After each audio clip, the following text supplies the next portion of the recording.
Both Canal Joseph are building absolute empires from terrorizing the public. They have overtaken their previous era of prank videos, but that comes at a sad cost.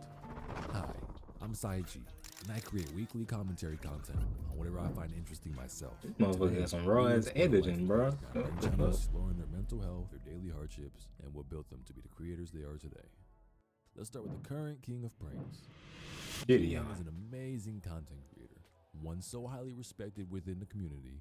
He even managed to garner sponsorships from the company Prime. Be a part of our team. You know, JJ and I, we love you, we love your content, and Gideon is the first member of the Prime Squad. What we're building, a group of up-and-comers. He's also the first YouTuber I've seen that was publicly a menace. And I said that not because he's doing those gone sexual or gold digger pranks that we all can't seem to stop watching, but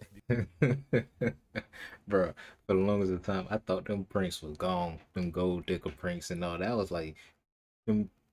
I thought them pranks were like in 2015 when it was all popping and shit, but it seemed like they starting to make a comeback, and I'm just like, why? It's nothing new about it, nothing. because this man is actually a menace. His main channel started July 1st, 2018, and his first video we can see uploaded was him getting suspended for hustling at school. This young Gideon was onto something. Damn. Hey, Gideon got here. That's crazy. What school is this, my boy? Boy, Gideon parents had some money, ain't it, boy? They got a cafeteria. What school is this? And since then, what he's the gone on hell? to develop a huge fan base, be featured on multiple outlets, including ESPN.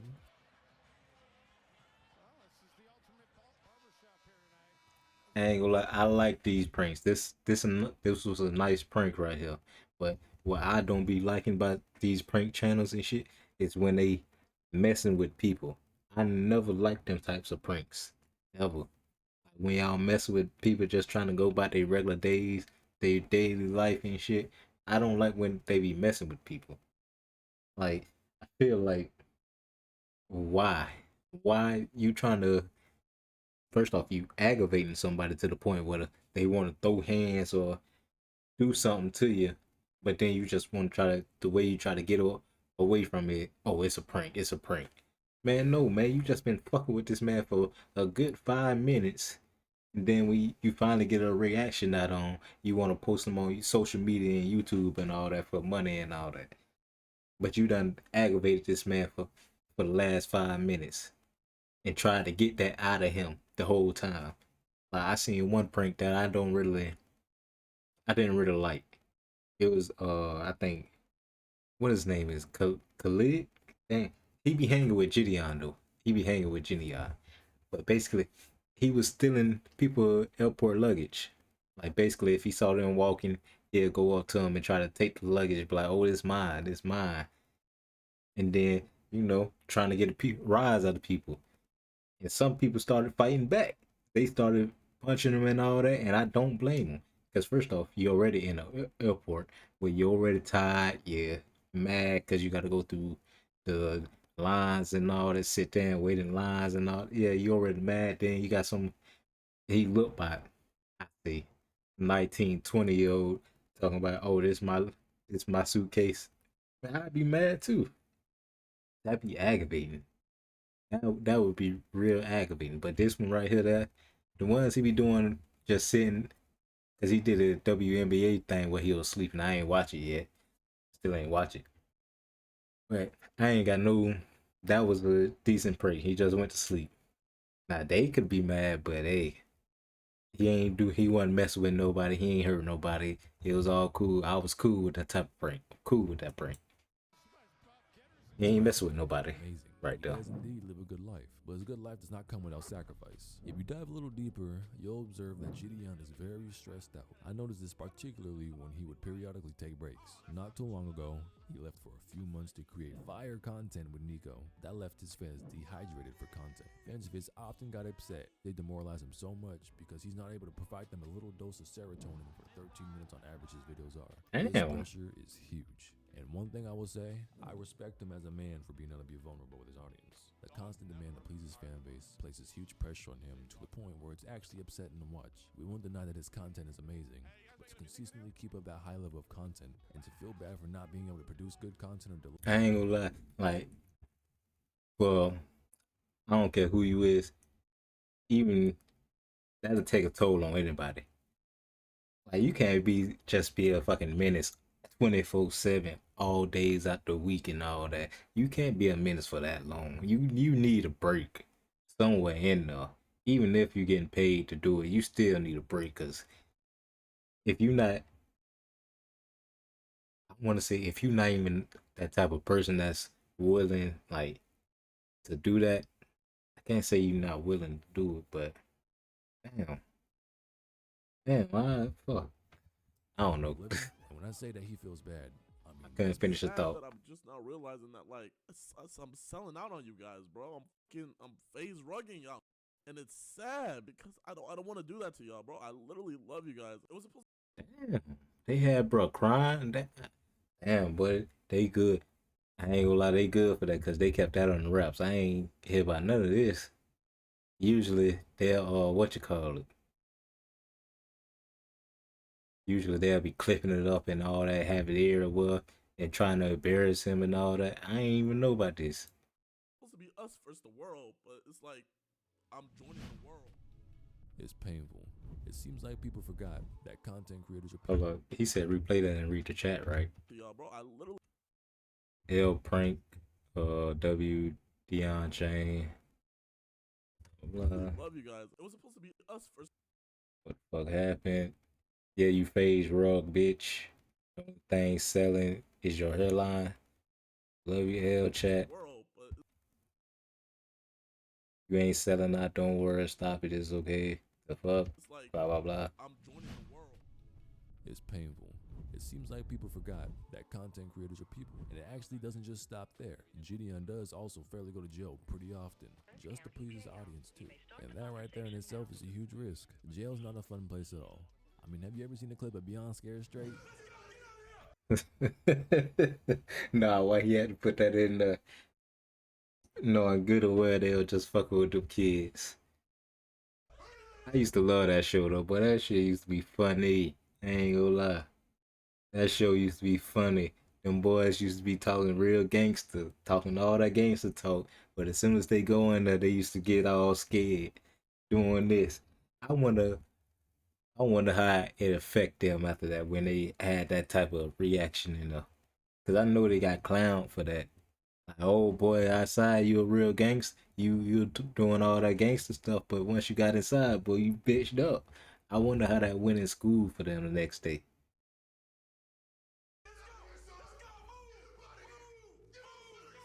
He may see it as worth it, which I mean, it gained him a couple million subscribers. Is there a point where you should take time to focus on yourself? This is actually a YouTube-wide problem. People should appreciate him a tiny bit more because not only does he risk himself terrorizing others for your entertainment, but he also puts his life on the line. Kind of like Loaf, who is another prank channel on YouTube known for being a menace to society.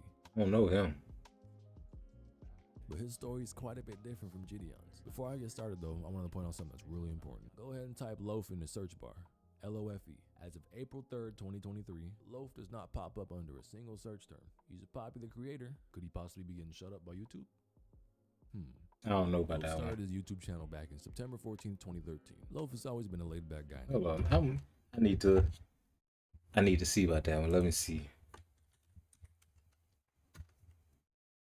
Go get right back. He pop up right there. What they talking about? And his awkward, nonchalant vibe. He popped right up. Talk about it. Damn, boy, you got some subs and all. Okay, but yeah, he popped right up. I don't know about that one. That's not to say he isn't a menace though. Just about every video is him messing with the public. So it didn't take too long for Loaf to start booming in popularity. Not too long after his first uploads, he would upload the video interviewing for Chick-fil-A with My Pleasure tattooed on my forehead, gaining 800,000 views. Thus, being one of his pranks. Let me explain a rise to you. A rise always starts from somewhere, and majority of the time, it's at the bottom. And boy, was Loaf in a hard position. Fortunately, like Gideon, Loaf is able to be vulnerable with his audience. In this video titled YouTube Saved My Life, he gives us direct access to its emotional state and where he is now compared to back then. Failure, loser, and loner. Loaf, like all of us, was bullied. He also didn't get the best grades and overall seemed to have no proper direction in where he wanted to go in life. He was picked on, hurt, but everyone deals with pain differently. Oh, okay, I do know, bro. I done seen that video where they got kicked out for doing nothing. I do know, bro. Okay. Please call a hotline and get the help you need. You are important, even if it's only to your dog. Loaf's career was born from being bullied. He did not know how to handle being bullied at the time, so he turned to content creation. He found happiness and peace through making others smile, often putting others before himself because he could never figure out a way to make himself happy. Sounds like a lot of us, right? Crazy enough, making others happy is often the outlet for a lot of people who got bullied because they don't want others to feel the same thing that they felt. Loaf shows us every day that he isn't the person that bullies painted him out to be. And while I think his content that he does right now is borderline bullying, it can be funny. Most of the jokes he plays really just piss people off in the moment. See, I ain't really with that though. See, I think I don't know. Like, I have to really think about it. Where is my line to drawing with a prank channel? Because, like I say, some of the pranks I do not be liking.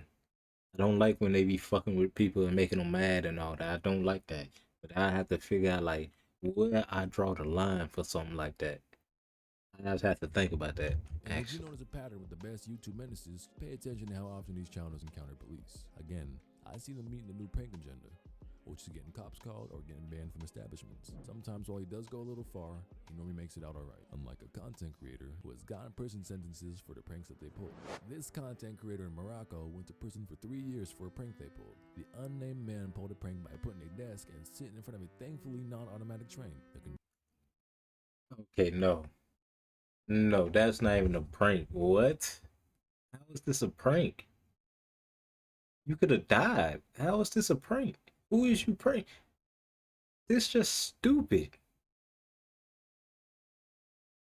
You risked your life for a prank. This not even a prank. That's basically just sitting in the middle of traffic. How is that a prank?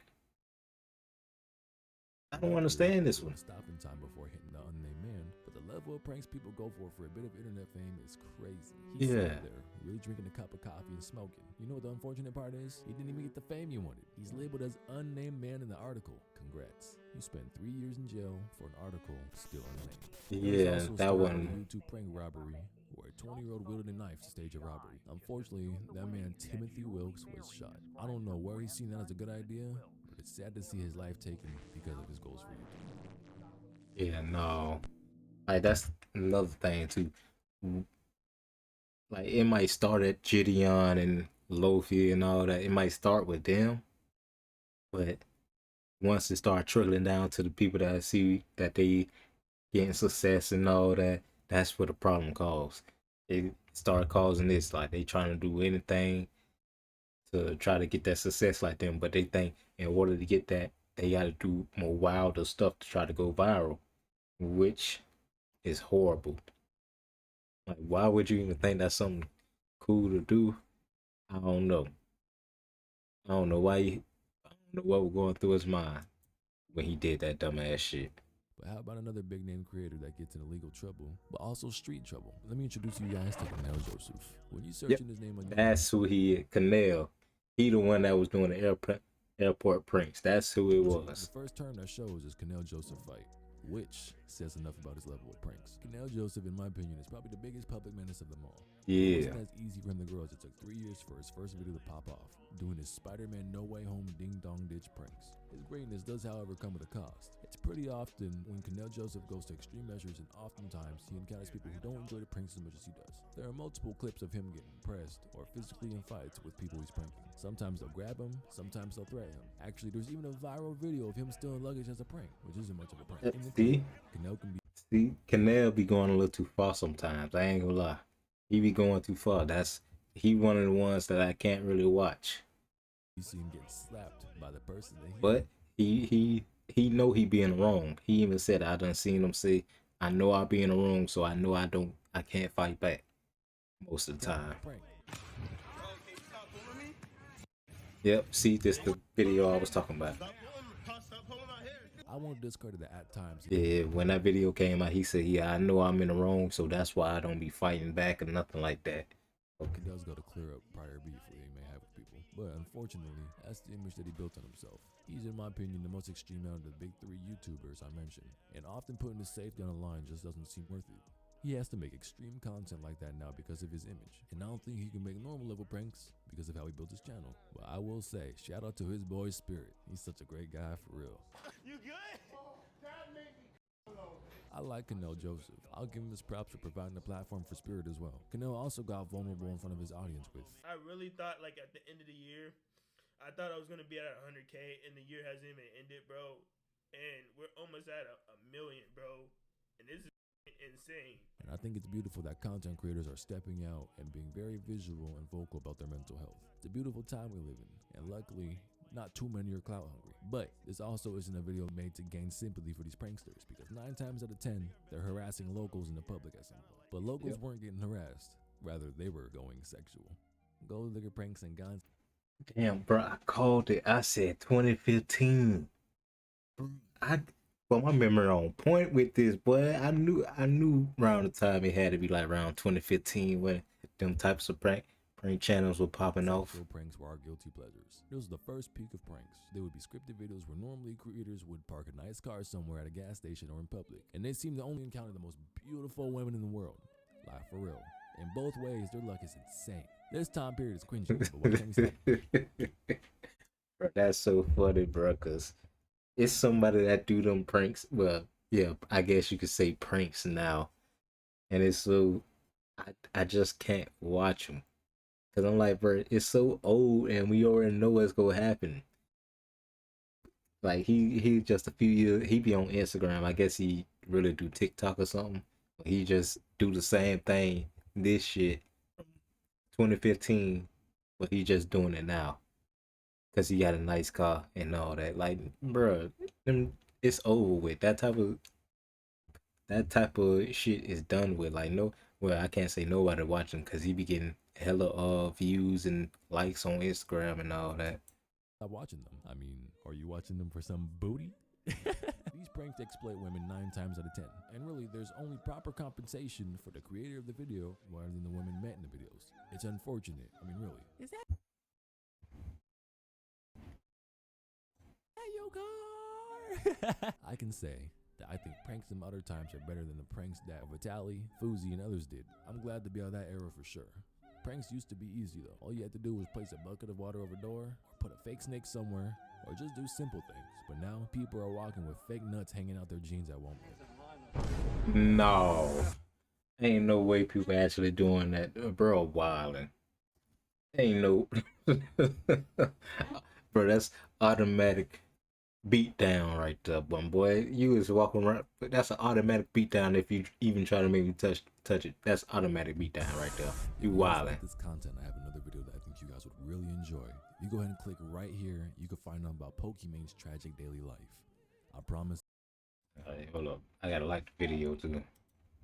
I like that one. Yeah.